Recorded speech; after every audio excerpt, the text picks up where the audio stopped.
prepare for the extreme and let the mud fly. It's all the dirt, air, and engine revs of ATV Offroad Fury 1 and 2 turned up a notch. So audio is so important in video games these days, is to make the whole package. You know, you have great graphics, great AI, and the missing element in a lot of video games has been great audio. But ATV Offroad Fury 3 will change that. The game's production team is on a sound gathering mission. Today's sound recording process, we've gathered about 5 or 6 riders, 10 ATVs, and what we're doing is gathering sound for ATV 3, and that sound from just different types of engines, your 4-stroke, 2-stroke, sounds from all the bikes taken off from the starting gate, crash sounds, just a bunch of different sounds that we'll need for the ATVs throughout the game. Even the pros are impressed with the lengths they're going to capture the authenticity of the sound.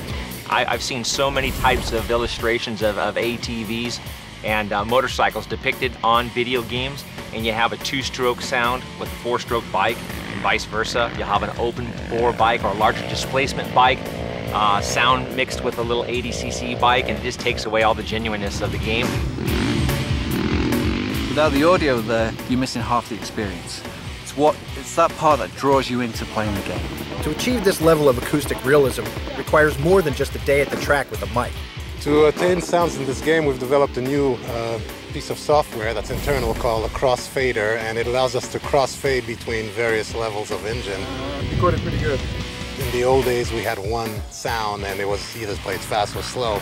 Now we can go from one different type of engine to another, so it's a very smooth transition, and we'll be able to duplicate very specific things thanks to this new piece of software that we have.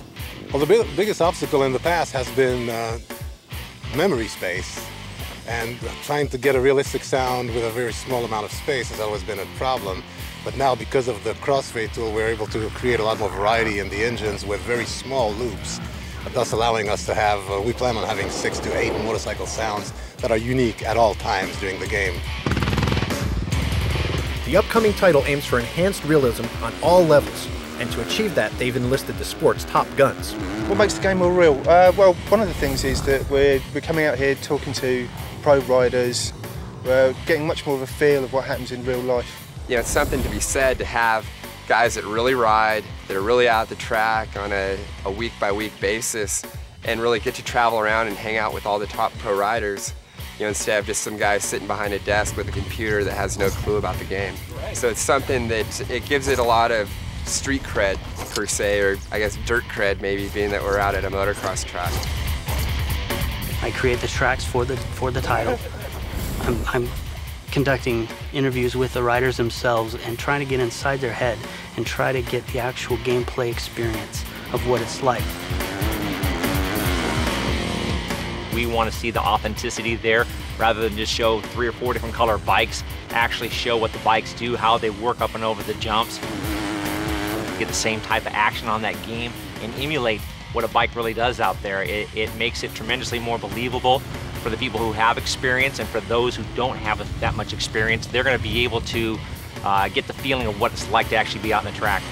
So what do the pros think of the game they've helped to create? You know, that gate drops is just like the real thing. You go into first turn, everybody's yelling for the whole shot, just like you are at the real event. You know, it's just awesome. It's like being in a race, but when I fall off the chair because I'm getting too excited, it's just a lot less painful. Ear-splitting audio isn't the only improvement to this incarnation of the game. We have a new garage this go-around. Players will actually be able to go in and add new features to the vehicles as far as changing their tires. They'll be able to add logos, change the colors of their vehicles. We've really taken the time to make sure that we've added a lot of content for our online users. We're going more for a clan-based feel, so you and your friends that have come out at the top will be able to create a logo and then all race together. We're going to, have chat. We're going to be supporting the USB headset as well as the keyboard. And version 3 brings more extreme and more varied terrains.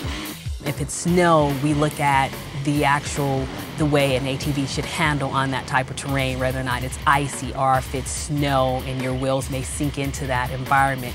And that also adds into the garage that we've now added, where a user can change from snow tires to sand tires to tires that are best to use on dirt or just mud. The improvements all add up to an unbelievably realistic experience. Even guys who ride ATVs for real every day can't wait for ATV Offroad Fury 3.